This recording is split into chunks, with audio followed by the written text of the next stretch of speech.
Hi, I'm Bob Acton, the host of the Color in Ceramics podcast, and welcome to the show. I'm really excited about our interview today with Emily Stubbs. She is a contemporary British ceramicist based in York in North Yorkshire. She's a founding member of the Pica Studio, an artist-led studio collective of 23 artists, makers, writers, and thinkers set in an 18th century printworks in the center of historic York. She just does beautiful work, and we talk today about her work and her journey and the colors and processes that she uses to produce her stunning work. So welcome to the show. Emily, thanks so much for joining us today on the Color in Ceramics podcast. I'm really excited about you being here as I love your work and I love the colors and the depth of colors, your use of black and color. Anyway, it's pretty exciting for me to have you here, so welcome. Oh, thank you. Thank you for inviting me, and I'm pretty excited to be here talking to you as well. Awesome. Now, I wonder if you could tell the folks a little bit about where you are. You are in the UK, in England, of course, but tell us a bit more about where you are and where you work out of. Sure, yeah, absolutely.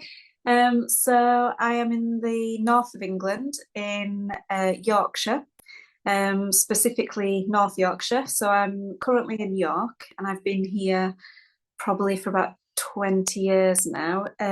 Originally, I'm from West Yorkshire. We're quite particular in Yorkshire about the east, north, south, west, depending where you're from. So originally West Yorkshire, which you guys might know, Last of the Summer Wine was a sitcom that is from the village I'm from, Holmfirth. So had quite a lot of American and Canadian visitors there, which was great. I moved to York maybe 20 years ago, and I set my studio up.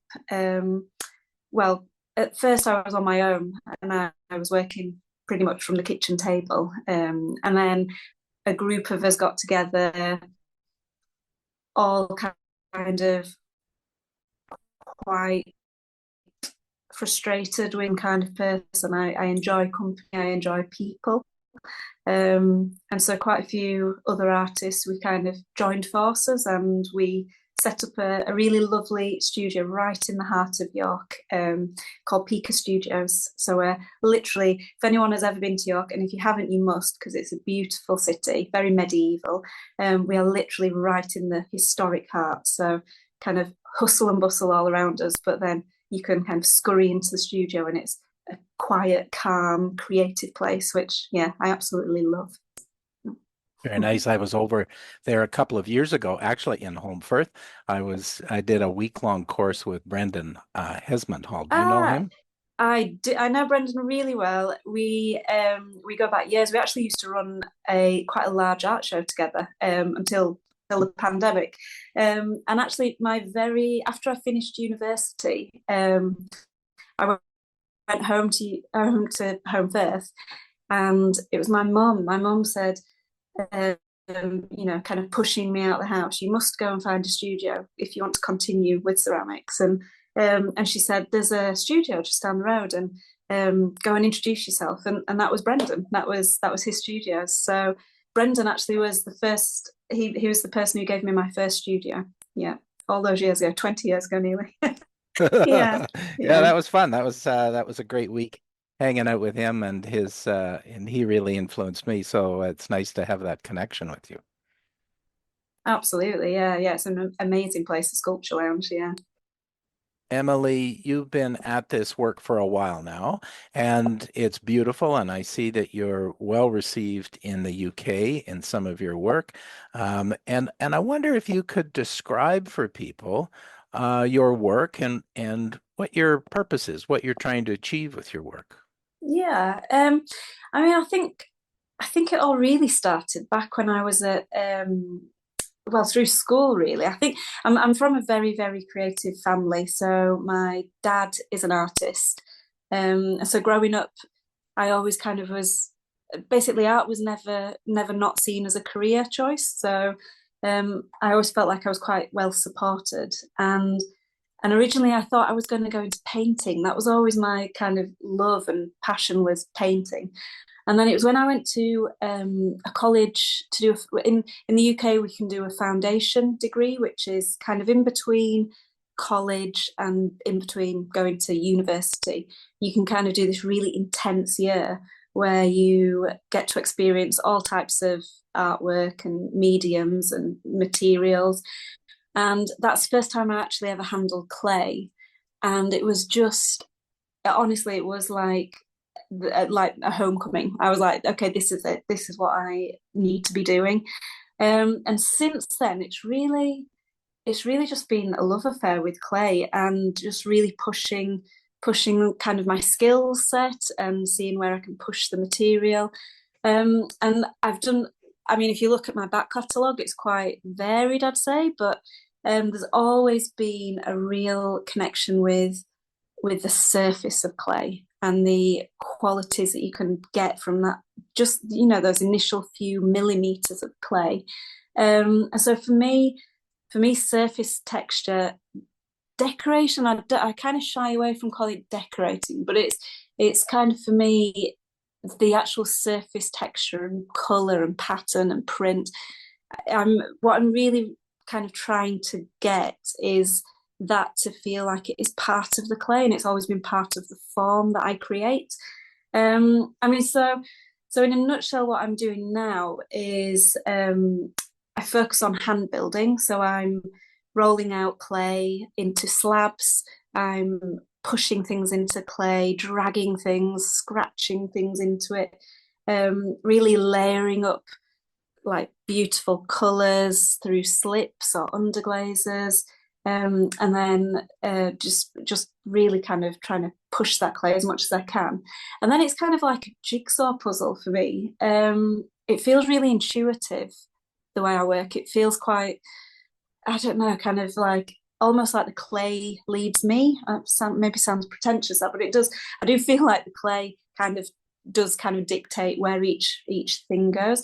And I tend to stick to vessel forms, although they're not necessarily usable. You couldn't, they've got holes in them, they've got gaps, there's purposeful holes. So it's not like they could hold water or you could drink from them or anything like that. I see them more as a sculptural piece, as a piece of artwork, really. So yeah, that's kind of where I am at the moment, and I've just started to kind of tip into more figurative work. So I'm at the moment creating quite a few ceramic busts. So quite kind of silhouette shapes of heads. So they're not quite 3D. They're quite two-dimensional. But they stand on their own. They stand up. So they are 3D, but are very much a silhouette form. So yeah, that's kind of where I'm at the moment. Mm. Yeah, that's some pretty cool things, and I really can relate to what you're talking about when you said that sort of the clay determines what you're going to produce, and I feel sometimes I have an intention when I touch some clay, and then the clay has a mind of its own. So I think I know exactly what you mean.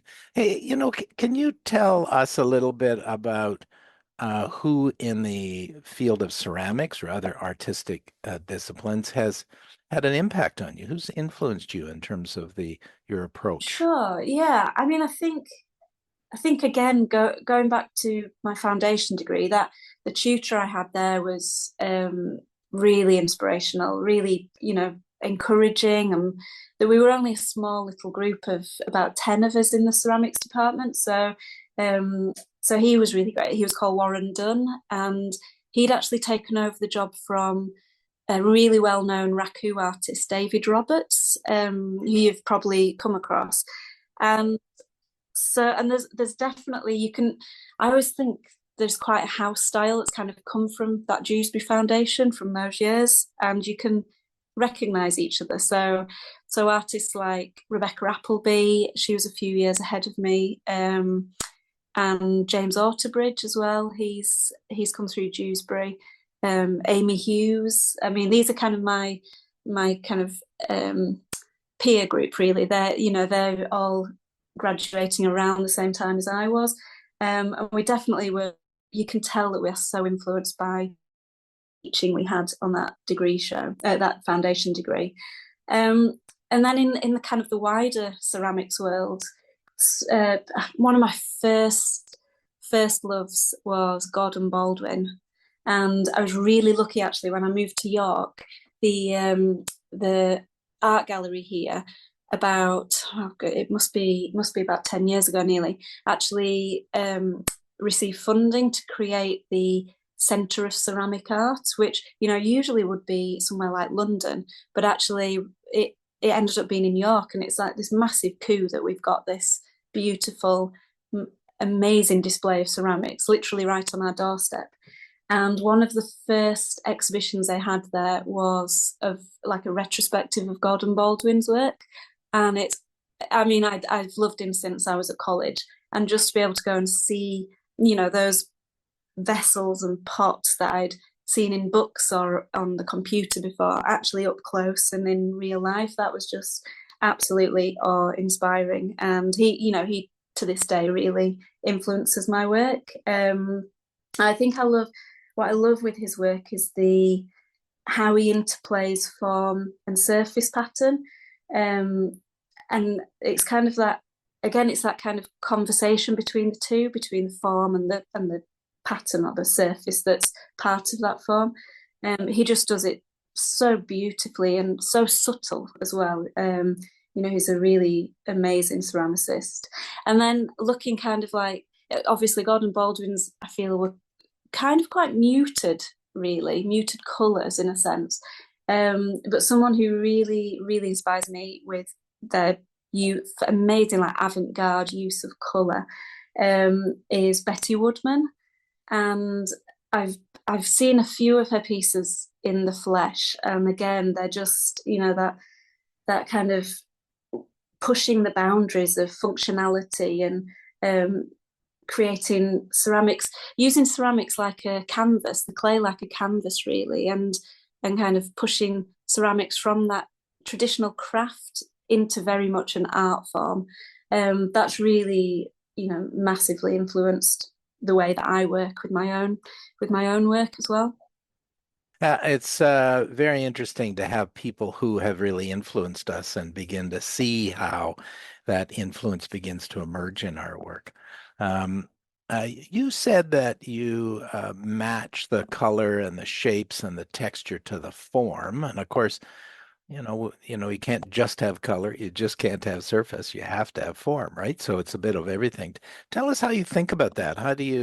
Maybe you could describe for people some of the forms that you're using and how you think about applying texture and color to that. Yeah, so I mean, predominantly I create vessels. I call them vessels because they are vessel shaped in a way. So very much a bowl shaped base. But from that, if you imagine kind of that bowl shape, I then build using slabs of clay, kind of upwards from there. And for me, it is kind of like a jigsaw puzzle, and I roll multiple slabs out at once. So I'll have, like the studio tables will be just littered with slabs of clay, and I'll kind of work from one slab of clay to the next, maybe doing a brush stroke onto one. I might be rolling, a milk bottle top with a nice texture into another.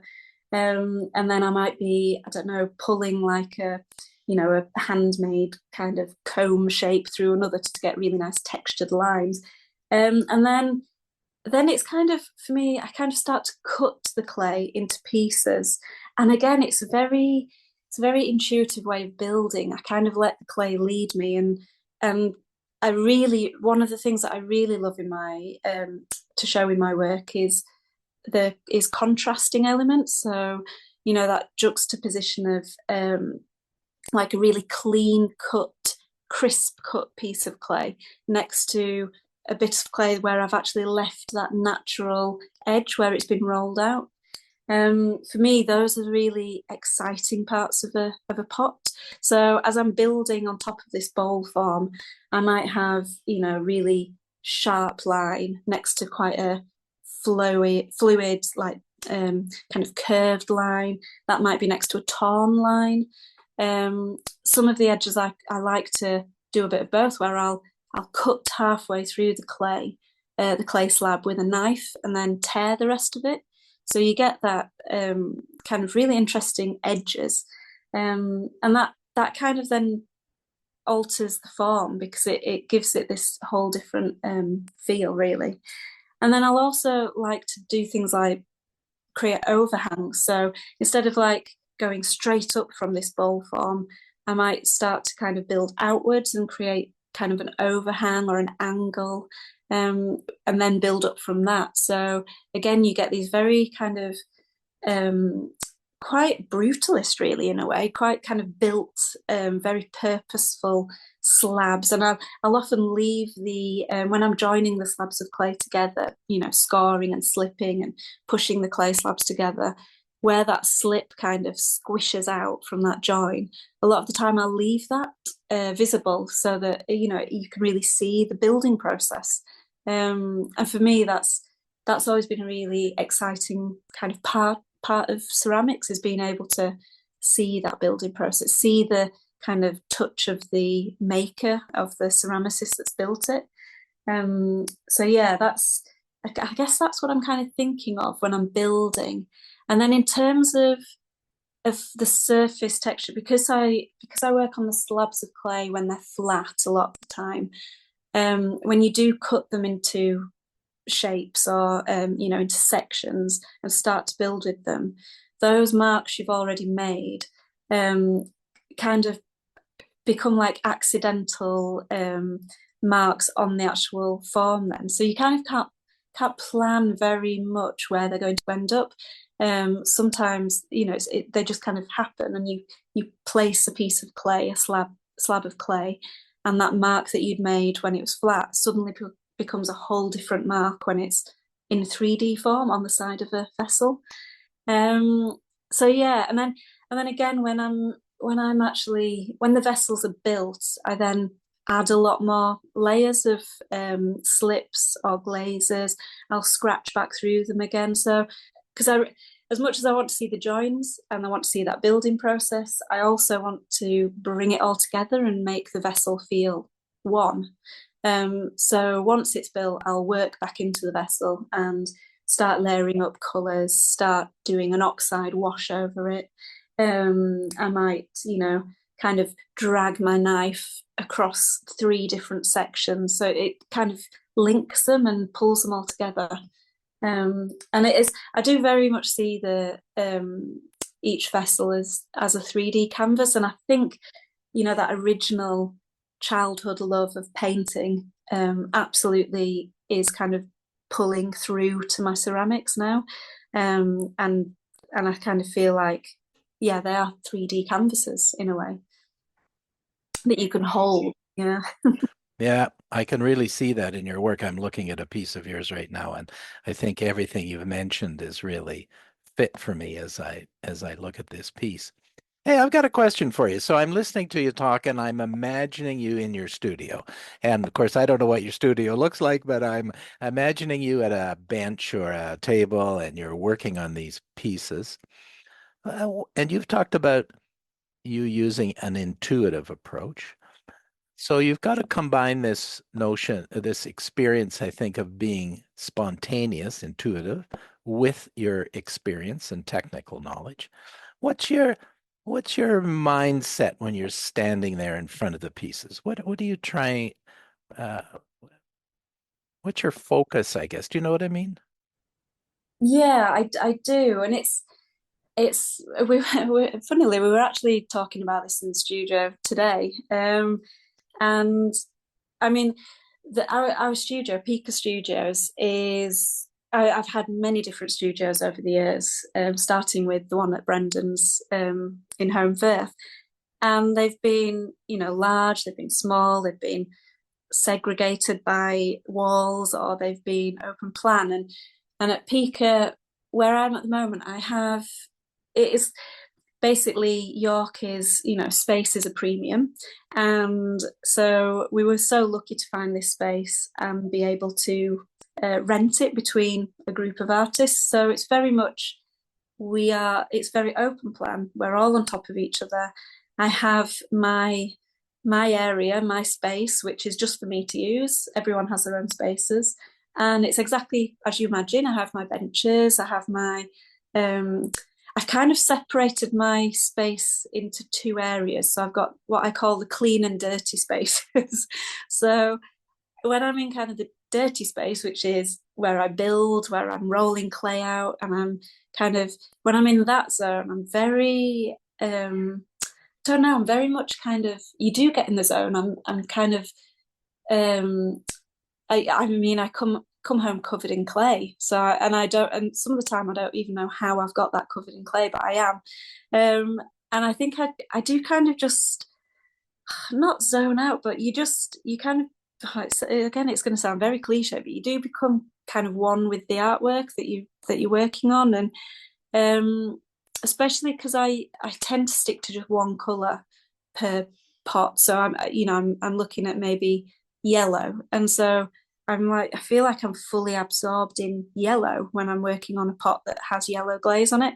And what I'm really thinking of is like depth of color and like color gradients, looking at, going from something very white or light through to really deep, rich ochre yellow.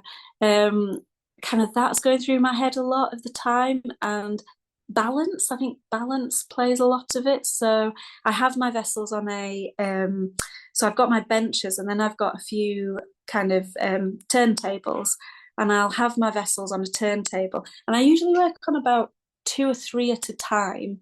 And I'll have them on turntables, and I'll spin them slowly and just sit and look at them and watch them. And a lot of the time I'll photograph them as well and look back at the photo. And for me, it's all about balance. I think as you turn the pot around, for me, it's very easy to see when it doesn't feel right.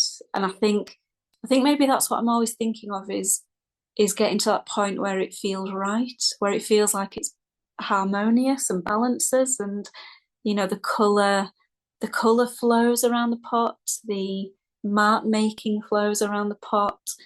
I think for me, a big thing is wanting to lead the viewer, the audience, around the pot. So I really love having my work on plinths in galleries, because you can do that 360 walk around them. Yeah. So I think that's kind of what I'm thinking about, a whole host of things. And then also, chatting away to people next to me. And that's what we were chatting about in the studio today, to go back to that point, was that when you are in an open plan studio like we are, you have to be okay with failure, and you have to be okay with work not looking like it should, and for people to be seeing it in that. It's not kind of like I'm hidden away and I produce a piece of work and show it to the world when I think it's perfect. I'm very much, everyone, it's kind of laid bare at the studio. Everyone sees every kind of little working part of your brain as you're making. But it works well, and we all, we're all so supportive of each other, and there's definitely osmosis of ideas and techniques. And I'm the only ceramicist there. There's, the others are painters, collage artists, jewelers, filmmakers. So it's a real mixed bunch of people. It sounds like that you need to have some patience with your work, that it's really important for you to take the time to look at a piece and to maybe review it from every possible angle, like almost from underneath it and on top of it, in order for you to really feel like the piece is balanced and is working for you. Absolutely. And that is actually a lot of the time, I don't find that I sit a lot at the studio. I'm always stood, and I'll crouch down and look at it from kind of a lower angle. then I'll stand up to be more level with the pot, and then I do a lot of looking straight down over the top as well, because that bird's eye view, um, especially because as I'm building the pots from that kind of the vessels kind of angle inwards a lot of the time from that base of a bowl shape, and you get this really beautiful kind of negative shape where the void, kind of looking over the top of the vessel where the void is, you get this. And because I have the interiors dark or black usually, then you get this really beautiful, very crisp graphic shape when you look down from above. So I look at them from all angles. I've when people buy my work, I always say to them, it's you're not just buying one piece of work, you're buying multiple pieces of work, because you can spin that vessel round, to your heart's content, and each angle is a whole new vessel. That's how I see them anyway. So I feel like, yeah, they are very intuitive when I'm building them, but yeah, they do take patience and kind of making sure that they do balance at every angle. Sometimes you use a lot of black and white in your work, and other Mm. times you're using some brilliant colors like yellows and oranges and so Mhm. on. How do you Mm. think about that? How do you decide when to apply a color or leave it with a black and white surface? Mm. I tend to go through phases. So I, I tend to probably once every year go through a black and white phase where suddenly I just strip the colour away, and I do find that actually when I do take the colour away and it's purely white clay, black slips and underglazes and a black oxide, I find then the mark making is kind of magnified. The mark making becomes the pot, really, the vessel, and the color. The color is always like, I don't know. The color can almost sometimes kind of cloud the mark making in a way, and almost obscure it, even though it's absolutely there. Big. I kind of like a lot of like crosses and squiggles and scratches. And when they're on top of colour, your eye is all, I feel my eye is always drawn to colour. And when I kind of strip the colour away and I'm just purely focusing on very monochrome, black and white mark making, that's when that's when the mark making really sings, and there's kind of nowhere to hide. That it is absolutely laid bare right in front of you. And I think there's something really beautiful about very simple, clean black and white images as well. I do a lot of monoprinting alongside my work. So I'll monoprint in black and white and then collage, produce lots of collage papers, tear them up and stick them together. And very similar to how I build in ceramics, I will collage together paper. And I always feel like I'm most excited and inspired and enthusiastic when it is just black and white. Um, for me, the black and white ones are just like, and it's funny because I always people joke. I've got a friend who jokes whenever I usually wear very bright coloured clothing, but if I go into like a black and white phase, people can sense it coming because I'll start wearing black and white clothes. Like I'll have a, stripy black and white jumper on, and my friend will be like, working on some black and white pots, are we now? And I'll be like, oh, actually, I am, yeah. So I feel it kind of feeds into my everyday life. And it kind of comes with the seasons, like winter, now we've got snow coming tonight, hopefully. Oh, I mean, I love snow, so I always say hopefully. Some people hate it. But like when it's snowing and you've got a really crisp kind of white against the black night, and that, I don't know, there's something really lovely, and yeah, I just kind of replicate that. I try to replicate it in my work and in what I'm wearing, obviously, apparently. And then I think when it gets like spring and suddenly there's this like verdant green, and England is absolutely, like they say, it's so green. and all of a sudden there's these really bright colours popping out, like crocuses with bright purple and orange stamens, and and then the kind of the season changes, and I think that's when I kind of suddenly embrace colour again and really get stuck into that depth of colour and interrogating colour, really. So yeah, I think it's probably seasonal is kind of how I'm led. Yeah, sort of really influenced by what you see around you, Mm, and that makes perfect sense. I want to ask you a really technical question, and that is really around. mm, You talk about using slip, and you've talked about using underglazes, and I see from some of your mhm. work you've got a crackle glaze in some and not in others. So, can you talk a little bit about how you choose whether to use an underglaze or a slip and those kinds of things? Mm.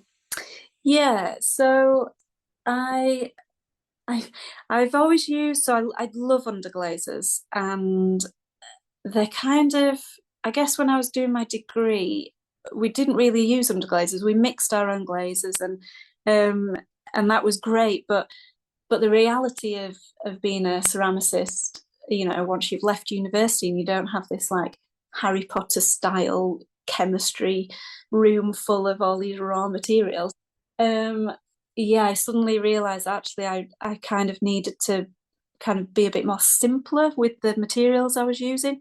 And for me, underglazes are they're so versatile, and you can get so many different effects. You can water them down to a wash, almost like a watercolor.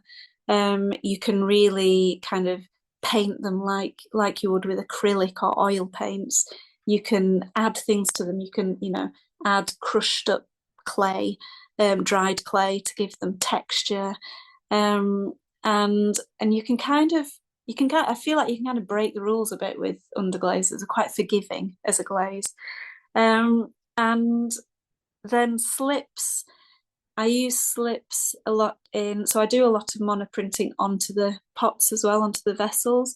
And for me, slips and underglazes they're just so perfect for doing those sorts of techniques. So monoprinting onto the clay. I've even started screen printing as well, just recently. Screen printing with underglazes, and they just, you kind of have to, I'd kind of dry them out um, to the right consistency to go through the screens, and not bleed underneath. But you can get some just amazing effects with underglazes.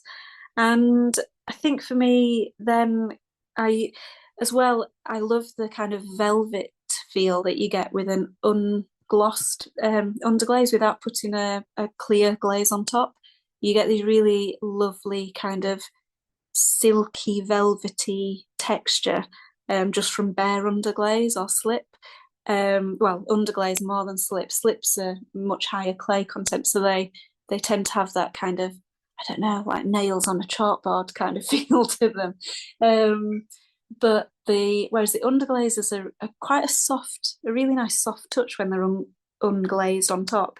But then this is where the kind of contrasting of elements come in. I'll use a clear glaze, but not over the whole vessel. I'll kind of brush it on with a really broad brush. So I get, I get those kind of painterly mark making on top of the underglaze in a gloss. So you get those contrasts between matte and glossy areas as well.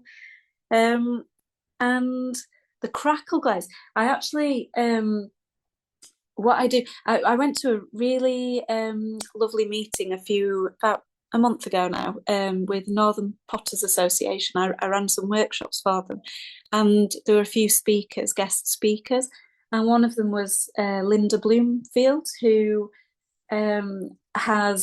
she just did this really inspiring talk about glazing, and about how she's created this book, which is all about kind of unusual glazes, and one of the things she said was that some of the best glazes are glazes that you would class as being faulty or wrong, traditionally, and actually when a glaze goes wrong, that can sometimes be the absolutely best thing that could have ever happened, because it can kind of create this amazing effect. And And for me, with the underglazes and the clear glaze I use, I actually fire my vessels once, so they're all once fired. So everything is painted on or glazed, all in kind of greenware stage, and then they're all fired in the kiln, um,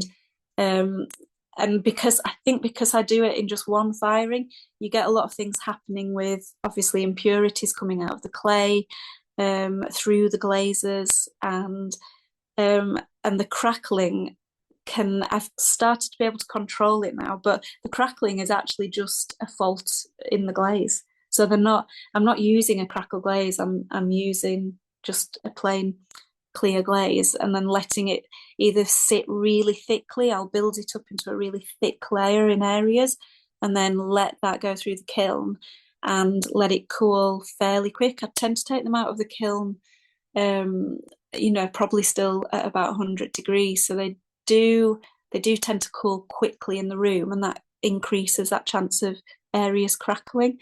Um, and that's kind of like, I call it like a happy accident. It kind of accidentally happened once, and now I absolutely embrace it and love it. And pinholing as well, I mean, I think if I was creating tableware, I'd be an absolute failure, because all my glazes pinhole or crackle or peel, but they're the bits that I find really exciting and really interesting, and add that kind of unique quality to each vessel, which would be probably impossible to replicate again and again and again. That's the element I like, is that it's quite uncontrollable at times. Yeah. It's Yeah. kind of like your work is alive, right? Yeah. And as opposed to functional ware, which is needs to be perfect in surface so that it's Mm, functional, right? So I mm, get that. That makes a lot of sense.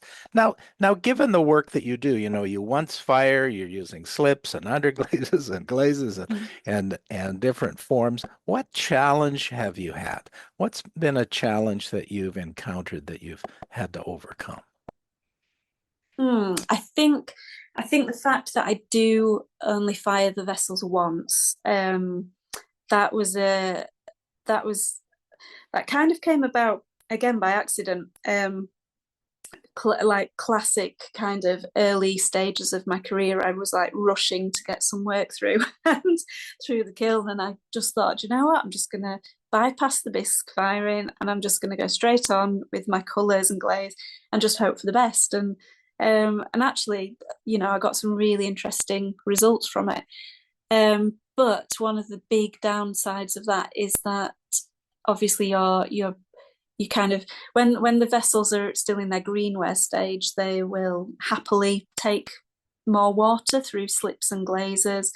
As they start to get drier, then you do risk, there's this kind of happy, it's like this little happy place where the vessel, the clay, is not quite greenware. It's kind of gone past greenware, but it's not quite bone dry, and that's the optimum time for glazing, I find.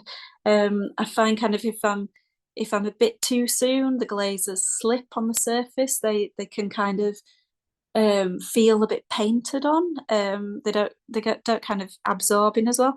And then if I leave it a bit too long, and the vessels are already quite bone dry, then you kind of risk popping the seams open by adding more water to something that's bone dry, and they can warp and kind of pull themselves to pieces, literally.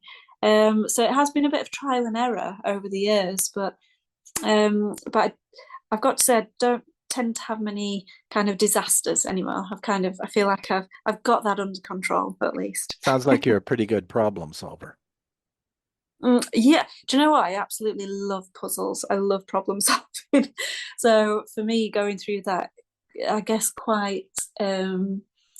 I don't record a lot of my kind of work, like glaze test tiles or anything like that.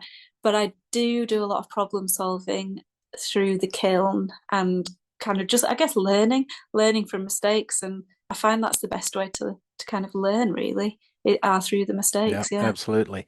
I think all potters have to be great problem solvers, Mm. just because we're faced with so many variables that we need to control in order to make the piece that we desire to. So yeah, that makes sense. Hey, now if you could think about a person maybe just starting off in their clay career, I don't know about over in the UK because you guys have such a strong ceramics culture, I'll say. And over here, where I am in Canada, pottery has taken off. There are lineups to get into studios and courses over here. So I think the pandemic had something to do with that. But it's become super popular. So could you give some more junior people who are starting off some advice? What would be one or two things you would suggest would be important for them in terms of their career?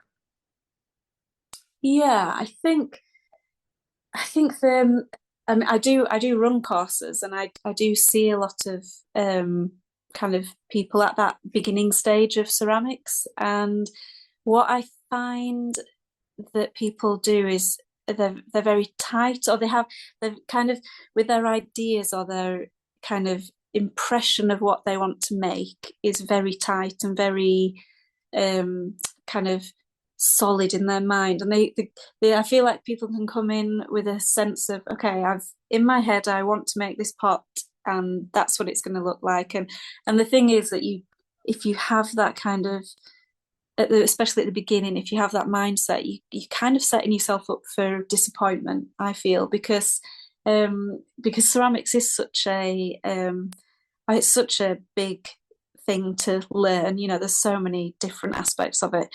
And first thing I say to people, and it's funny because I never give much information before a class or a course, and I'll have the odd person emailing saying, should we prepare something? And I just say, no, you don't. You prepare nothing. Like the least preparation is the best. Um, when I get people in, the first thing I give them is a blank slab of clay, and I give them lots of different tools and things to make textures and marks. And I just tell them well, basically, I'll get them to pick one tool, or one kind of, it might be a bottle top, or it might be a bit of wire.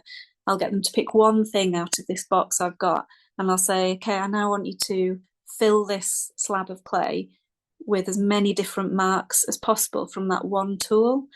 And I kind of do that because it loosens people up.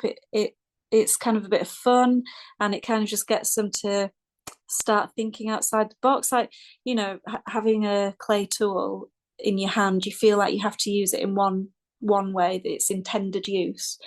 Whereas the best thing you can do is to just play and just be experimental. And I think that's the kind of first thing I would say to people starting out, is to just kind of let go of that seriousness of kind of expecting to be able to make something kind of that you've had in your head for however long you might have thought about it. Just to let go of that, kind of put that to one side, just roll a slab of clay out, and just play. Just see what you can do with that slab of clay. How can you manipulate it? How can you add marks or textures? Can you roll it? Will it stand up at one? Like, just play with it. And I think that once you start doing that, that's when you start to get a real feel for the material.